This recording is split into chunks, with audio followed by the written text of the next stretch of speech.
तो गाइज़ आप इसका टेस्ट फॉर्मेट समझें और उसके बाद इसकी क्वेश्चनिंग टाइप समझें और इसी तरह की बाकी चीज़ें भी हैं। तो चलिए वीडियो स्टार्ट करते हैं।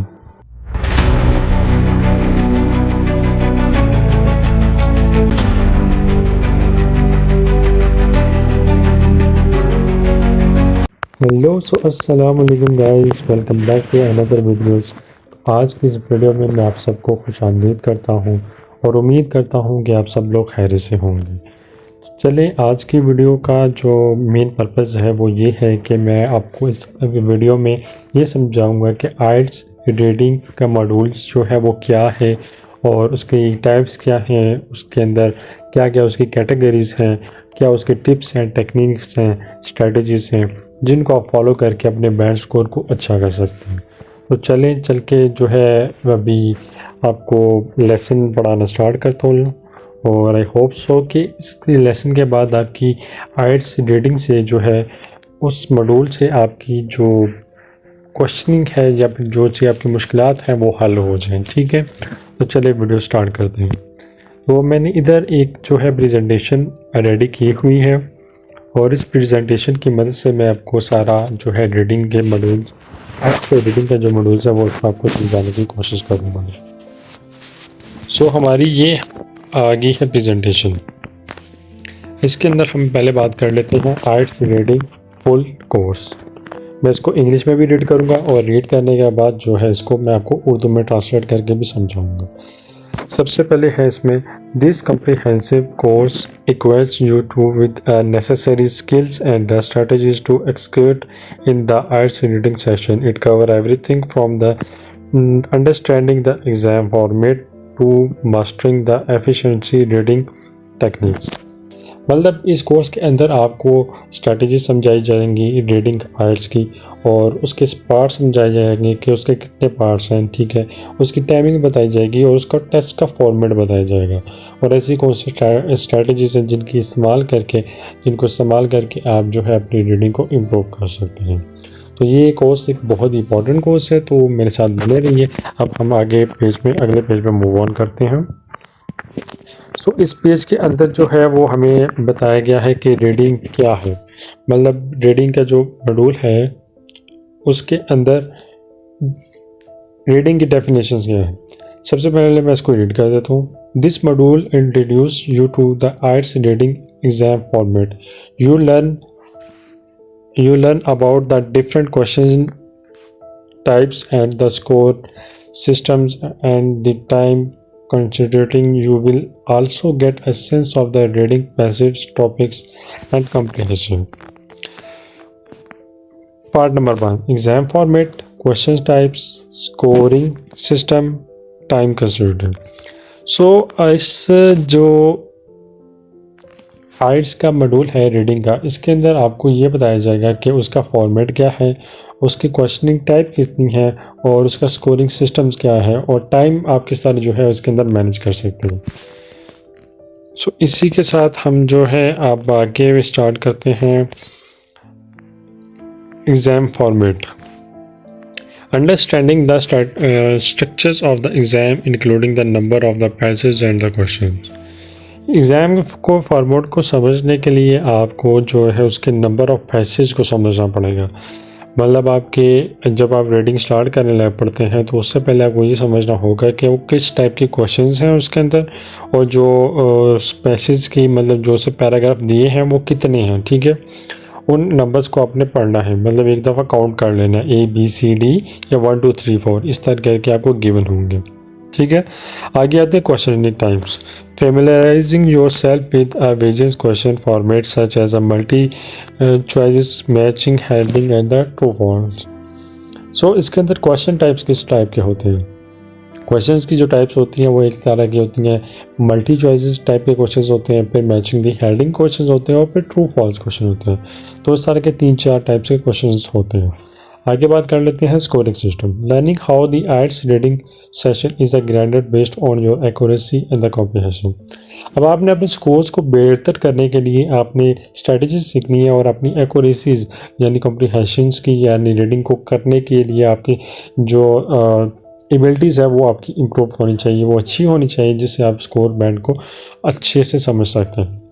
Time management, developing a strategies for the managing your time efficiency to answer all the questions within the accurate times।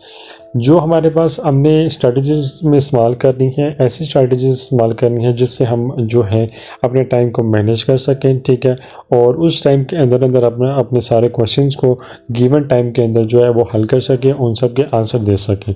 और हमें इसके अंदर टोटल जो टाइम गिवन होता है रीडिंग के मॉड्यूल्स के अंदर वो होता है 60 मिनट्स, यानी 60 second, sorry 60 minute, not a second, it's a mistake, it's 60 minutes यानी 60 मिनट होते हैं, ठीक है।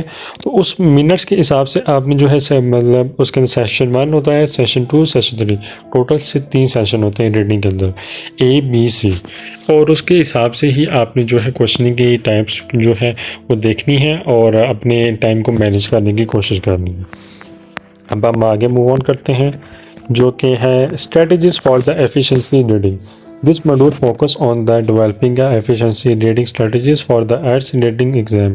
You will learn how to scan for the key information, identify the main ideas, understanding, supporting details, active reading, analyzing structure, predicting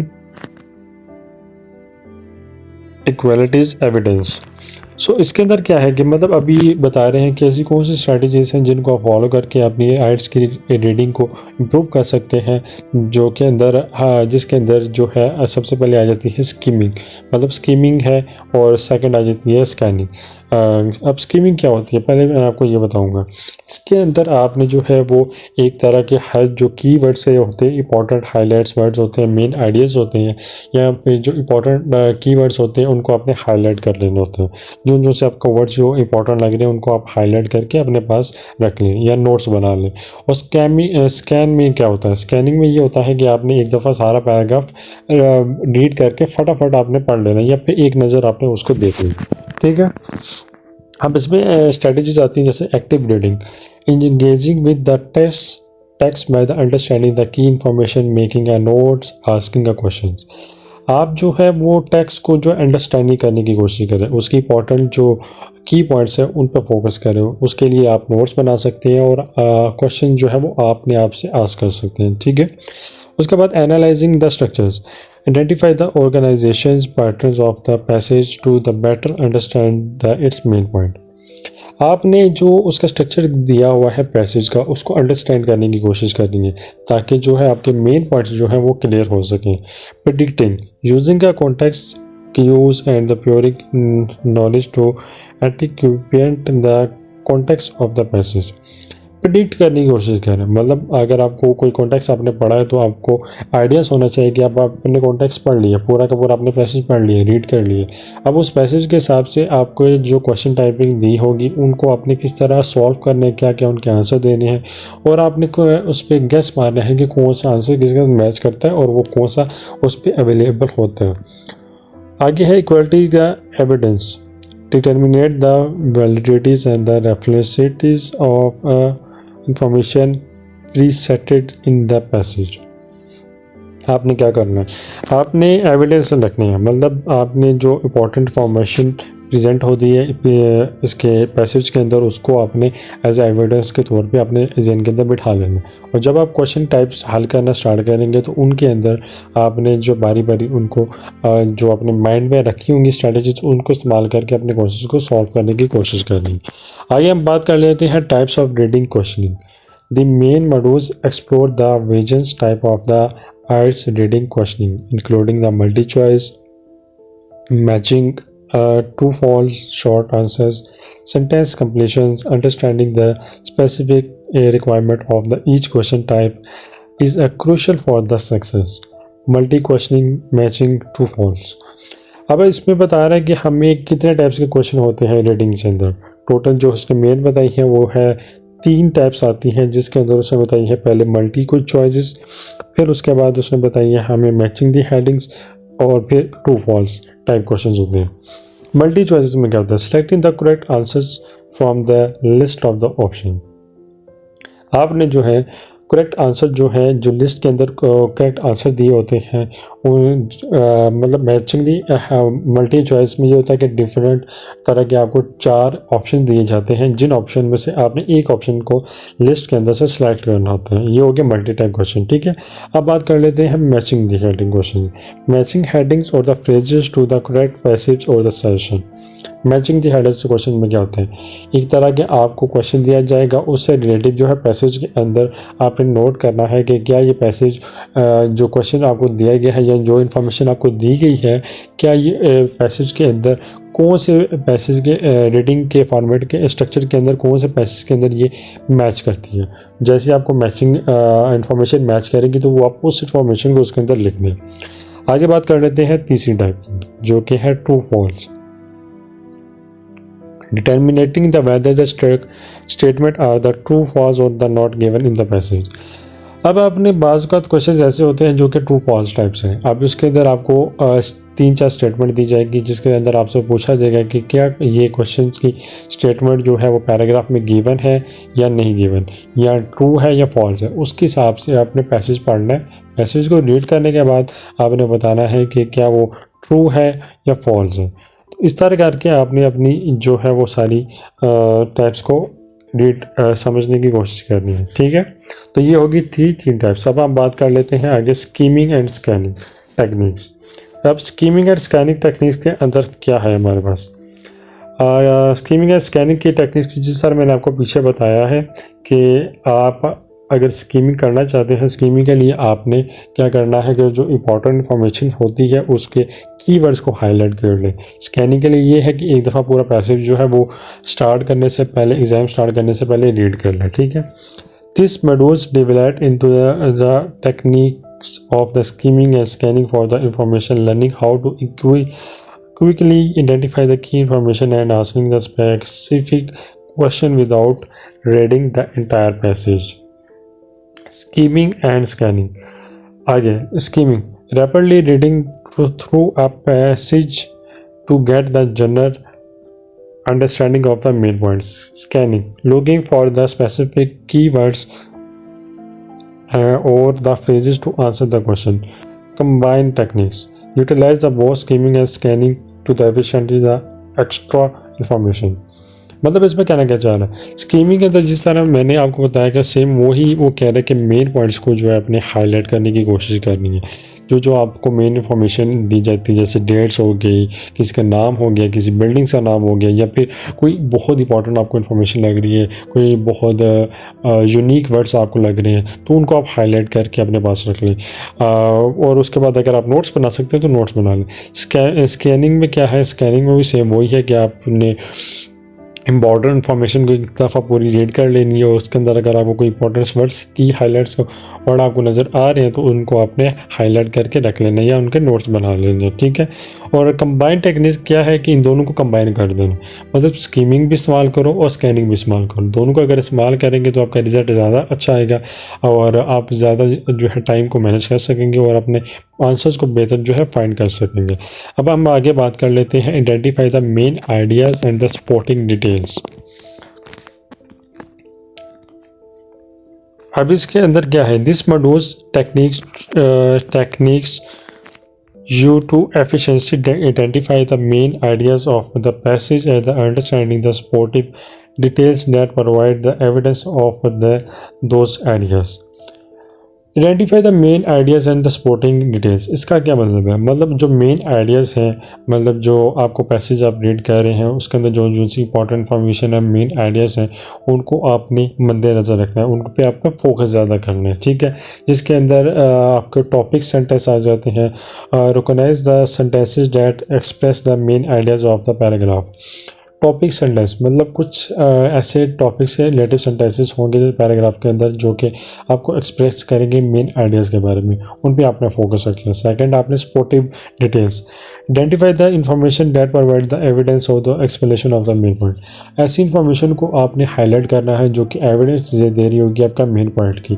जैसे अगर एक question है, उसके क्वेश्चन के अकॉर्डिंगली आपने पैराग्राफ के अंदर देखना है कि क्या वो इन्फॉर्मेशन उस चीज़ को रिलेट कर रही है कि नहीं रिलेट कर रही।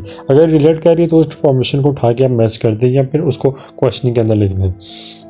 आगे है connectivities. Analyse the connectivity words and the phrases to understand the relationship between the ideas.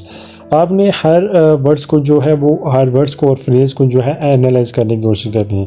Analyse करने के बाद उसको आपने देखना है कि क्या वो कनेक्टेड कर रहे हैं आइडियाज़ के साथ, मेन कनेक्टेड हो रहे हैं या नहीं हो रहे। अगर वो कनेक्टेड हो रहे हैं तो आप उनके उन वर्ड्स का इस्तेमाल करके जो है वो अपनी रीडिंग को इम्प्रूव कर सकते हैं। अब हम आगे बात कर लेते हैं vocabulary building for the IELTS reading. Vocabulary बहुत ही ज़रूरी होती है रीडिंग के अंदर।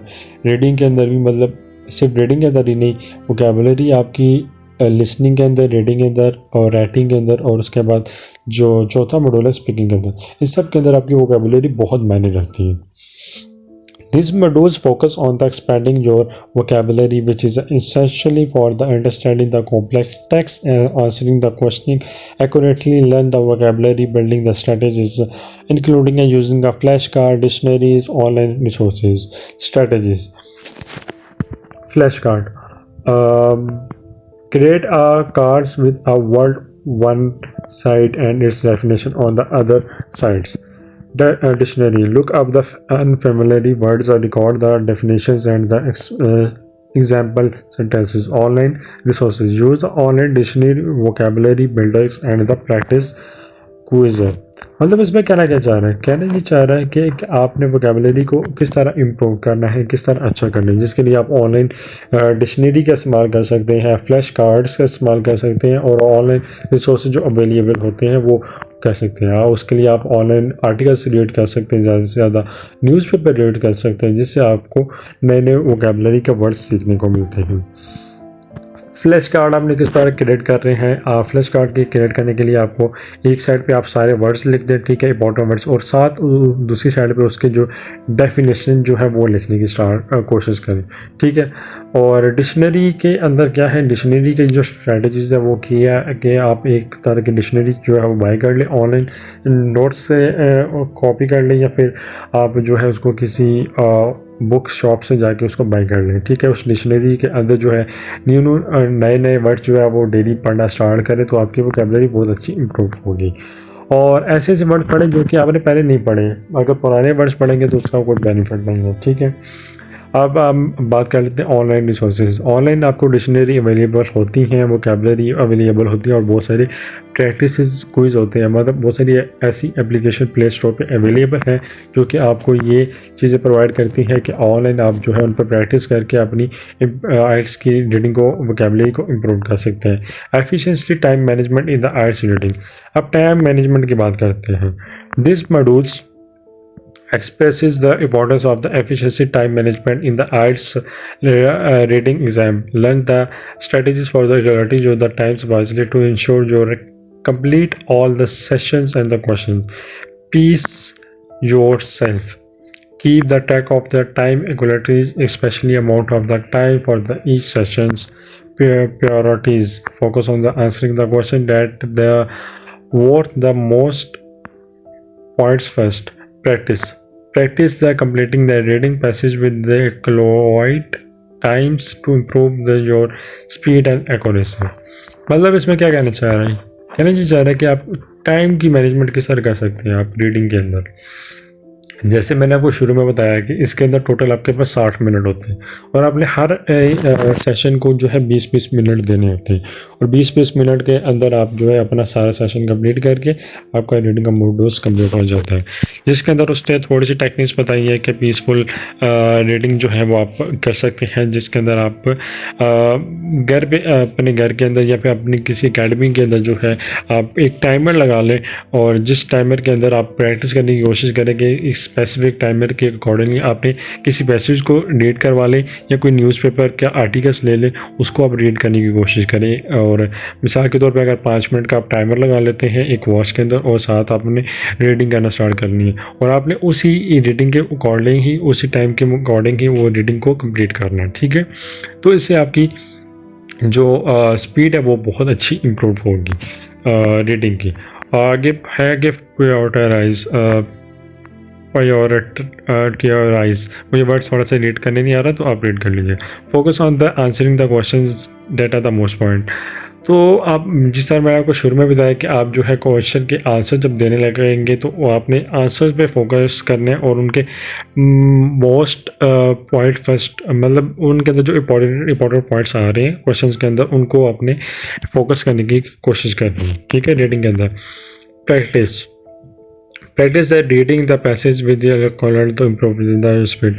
जैसा मैंने आपको पहले भी बताया कि आप जो है प्रैक्टिस के लिए ऑनलाइन आर्टिकल्स रीड करें, न्यूज़पेपर रीड करें और उन सब की मदद से जो है आपकी प्रैक्टिस के अंदर इम्प्रूवमेंट बहुत अच्छी आती है और आप जो है अपनी आर्ट्स की रीडिंग के मॉडल जो है वो इंक्रीज़ कर सकते हैं, उसकी एक्यूरेसी और स्पीड को जो है इम्प्रूव कर सकते हैं।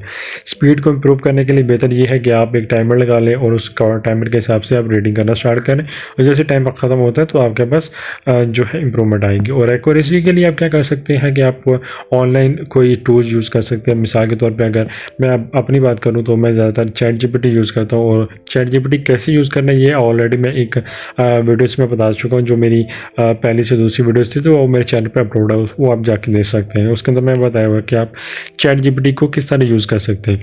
तो उसकी मदद से जो है उस टूल की मदद से आप अपनी एक्यूरेसी चेक कर सकते हैं। उसके अंदर स्पीकिंग का मॉड्यूल है, उसके साथ आप स्पीकिंग करें और साथ वो आपको जो है वो अपनी क्या नाम है आपकी मिस्टेक भी आपको रीड करके बताएगा कि आपने किस चीज़ में मिस्टेक की। ठीक है, और उससे आप कोई भी पैसेज लिखवा सकते हैं और उसको रीड अलाउड भी करवा सकते हैं, मतलब उसे रीड भी करवा सकते हैं। और जब आप कोई ऐसे लिखवाते हैं उससे तो उसके बाद जब आप उसे रीड करवाते हैं तो एक दफ़ा रीड करवाने के बाद आप खुद उसको रीड करने की कोशिश करें तो जिससे आपकी इम्प्रूवमेंट होगी। Practice and feedback, practice test and feedback. These modules provide you with access to the practice test simulating the actual test reading. You will receive the detailed feedback on your performance and identify area to improve. Simulate exam condition. Take the practice test under time condition to get the associated to pressure the real test exam. Analyse your weakness, review the mistake areas find. मतलब इसके अंदर क्या कहना चाह रहे हैं, इसके अंदर ये कह रहे हैं कि आप जो अपने टेस्ट की प्रैक्टिस करते हैं ना, मतलब आप ब्रिटिश काउंसिल में जब आप टेस्ट देने जाते हैं तो उस टेस्ट को देने से पहले आप अपने घर के अंदर अपनी अकेडमी के अंदर बैठ के प्रैक्टिस करें। प्रैक्टिस आप किस तरह कर सकते हैं कि मॉक टेस्ट होते हैं, मॉक टेस्ट का सॉफ्टवेयर होता है, ऑनलाइन भी मिल जाता है और वो आपकी अकेडमी भी आपको प्रोवाइड करती है। तो उनके ज़रिए जो है आप जो है इसको इम्प्रूवमेंट कर सकते हैं। उनके अंदर आपका रीडिंग का मॉड्यूल्स मिलेगा, उसके अंदर आप ज़्यादा से ज़्यादा उसकी प्रैक्टिस करें और वो सॉफ्टवेयर बाद में जब आप प्रैक्टिस करेंगे टेस्ट देंगे उसके अंदर तो वो आपको उसके बाद आपकी मिस्टेक्स बताएगा। उस मिस्टेक के आपने फोकस करना है कि आपकी क्या क्या सी वीकनेस है, तो बाद में फिर आपने जब आपको वीकनेसेस मिल जाएंगी तो उस पर आपने इम्प्रूवमेंट लाने की कोशिश करनी है, उनको इम्प्रूव करने की कोशिश करनी है। अगर आपकी रीडिंग में आपकी एक्यूरेसीज की मिस्टेक्स आ रही है या फिर आपने अगर टेस्ट लेते हैं उसके बाद स्पेलिंग की मिस्टेक्स आ रही है तो आपको उसको इम्प्रूव करने की कोशिश करें, या आपको कोई वर्ड्स रीड करना नहीं आ रहा तो आप उसको रीड करने की कोशिश करें। और उसके लिए क्या है कि आप ऑनलाइन कोर्सेज वगैरह कर सकते हैं। ऑनलाइन जो मटीरियल प्रोवाइड है आर्ट्स का, जो कैम्ब्रिज की अपनी वेबसाइट पर प्रोवाइड है, तो वहाँ से भी आप रीड कर सकते हैं। अब लास्ट बात कर लेते हैं exam days tips and tricks. ठीक है, ये लास्ट पेज है और इसके बाद मैं वीडियो को एंड कर दूँगा। This modules provide you with valuable tips strategies for the arts reading exam days. Learn to stay calm and calm and manage your times, maximum your performance. Read the instruction carefully. Pay attention to the instruction for the each question type. Manage your time wisely. Acquire your time's efficiency to ensure you complete all the sessions. Do not panic. Stay calm and focused throughout the exam. Guess when the necessary. If you are unsure of the answer, make an educated guess rather than the leaving it blanks. मतलब इसके अंदर क्या कहना चाह रहे हैं कि exam days के स्ट्रैटेजीज और टिप्स और ट्रिक्स बता रहे हैं कि जिनको आप फॉलो करके आप एग्ज़ाम के डेज के आपके बहुत अच्छा एग्ज़ाम आप दे सकते हैं। ठीक है, जिसके अंदर आपने हर कंस्ट्रक्शन को आपने रीड करना है। मतलब आपके सबसे पहले आपने आपके पास टेस्ट ओपन होता है तो उसके बाद आपका टाइम स्टार्ट हो गया। टाइम स्टार्ट होने के बाद आपने जो है उनकी स्टेटमेंट को रीड करना है। स्टेटमेंट को रीड करने के बाद आपने अंडरस्टैंड करना है कि स्टेटमेंट में क्या पूछा जा रहा है, क्या क्वेश्चन पूछा जा रहा है। उसके बाद आपने जो नीचे क्वेश्चन दिए गए हैं उस सबको एक दफ़ा रीड कर लेना। रीड करने के बाद आपने आना है रीडिंग वाले सेशन में। रीडिंग वाले सेशन में आपने पूरी रीडिंग करनी है, जितने भी पैसेज आपको दिए हैं 1 मिनट के लिए, तो उन सबको काउंट भी कर लें। काउंट करने के बाद आप सारे पैसेज को रीड करना स्टार्ट करें।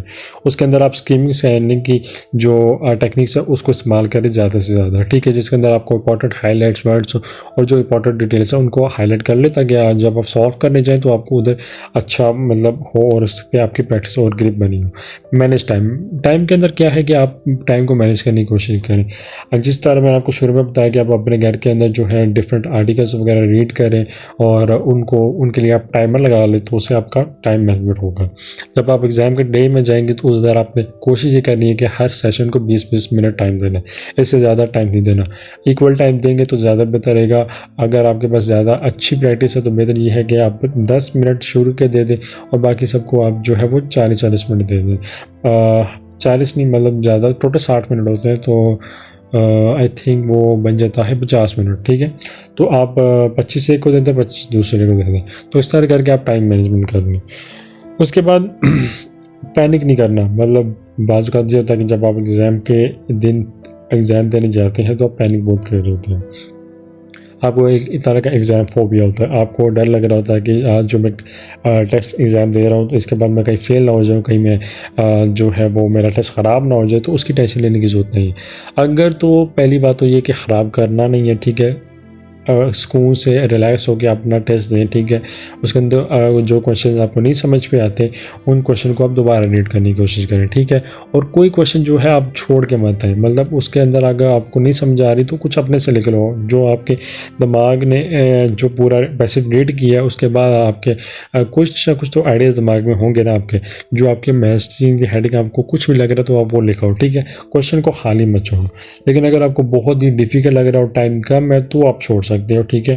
तो आप उस पर टाइम वेस्ट ना करो, अगले क्वेश्चन पे करो, क्योंकि अगर एक मुश्किल क्वेश्चन आ रहा है उस पर आप टाइम वेस्ट कर रहे हो तो उसका कोई फ़ायदा नहीं है, ठीक है। और इसी तरह जो है अब मैं आपको ये कहना चाहूँगा कि जब आप टेस्ट देने जाते हो तो कोशिश ये करो कि पैनिक ना करो, ठीक है। उस टाइम बाज़ का ये होता है कि लोग पैनिक कर जाते हैं और गड़बड़ में उसी पैनिक के सिचुएशन में नर्वस इतने होते हैं कि वो सारा टाइम ज़ाया कर देते हैं और उसके बाद टेस्ट गंदा दे के आ जाते हैं। और एक मैं आपको इसमें बोनस टिप ये देना चाहूँगा कि जब आप एग्ज़ाम सारे दे देते हैं, अगर आपका खुदा न खासा मतलब अल्लाह ना करे, मतलब एक भी अगर एग्ज़ाम जो है आपका एक मॉड्यूल्स ख़राब हो जाता है तो आपके जो है वो एक मौका मिलता है आपको कि आप जो है अपना वो मॉड्यूल जो है टेक दे सकते हैं उसका, ठीक है। तो ये आपके पास एक बोनस टिप है अच्छी, मतलब एक अपॉर्चुनिटीज़ है कि आप टेक दे सकते हैं। तो घबराए नहीं, कोशिश ये करें कि फ़र्स्ट अटैम्प्ट में हो जाए तो ज़्यादा बेहतर है। अगर नहीं होता तो कोई मसला नहीं, मतलब एक और मौका मिलता है तो आप उसके अंदर आप दे सकते हैं। लेकिन फिर कोशिश ये होनी चाहिए कि जो बाकी मॉड्यूल्स हैं उस पर आपकी प्रैक्टिस और ग्रिप अच्छी होनी चाहिए। तो आई होप सो गाइस, तो आपको इन सब से बहुत कुछ सीखने को मिला होगा और इसी के साथ मैं आपसे इजाज़त चाहूँगा। और आई होप सो कि इस वीडियो में आपकी बेसिक जो है आइट्स रीडिंग से वो आपकी क्लियर होगी और फिर भी इसके अलावा आपको ने कुछ पूछना है या आपको कोई कॉन्सेप्ट नहीं क्लियर तो आप कमेंट सेक्शन में मैसेज करके मुझसे पूछ सकते हैं। और मेरे आपसे एक हम्बल रिक्वेस्ट है कि आप वीडियो को लाइक और शेयर कर दें और चैनल को सब्सक्राइब कर दें और बेल आइकन को दबा दें ताकि आपको आने वाली अपडेट्स मिलती रहे। और इसी के साथ मैं नेक्स्ट भी वीडियोस डालूँगा जो कि होंगी बाकी मॉड्यूल्स के ऊपर, जैसे कि है अभी मैंने लिसनिंग डाल दिया है और रीडिंग में भी डालने लगा हूँ और इसके बाद राइटिंग का मॉड्यूल्स रह जाएगा और स्पीकिंग का। ये मॉड्यूल्स कंप्लीट होने के बाद जो है वो आपके पास सारी इन्फॉर्मेशन आ जाएगी बिना मतलब किसी इंस्टीट्यूट को ज्वाइन किए। और इसके बाद मैं आपको ये कहना चाहूँगा कि अगर आपको सॉफ्टवेयर चाहिए मॉक टेस्ट का तो आप मुझे कमेंट सेक्शन में बता सकते हैं या फिर आप मुझे इंस्टाग्राम पे मैसेज कर सकते हैं। लिंक जो है वो मैंने डिस्क्रिप्शन में दिया हुआ है अपने इंस्टाग्राम का, तो उधर आप जाके मुझे मैसेज करें तो मैं आपको प्रोवाइड करवा दूँगा, ठीक है। तो कोई इशू नहीं है। और इसी के साथ मुझे इजाज़त दीजिए, दुआ में याद रखिएगा। और अगर आपको चीज़ नहीं समझ आई तो बार बार कह रहा हूँ कि कमेंट सेक्शन में आप पूछ लीजिएगा। Lights so thin and cold, darkness whispers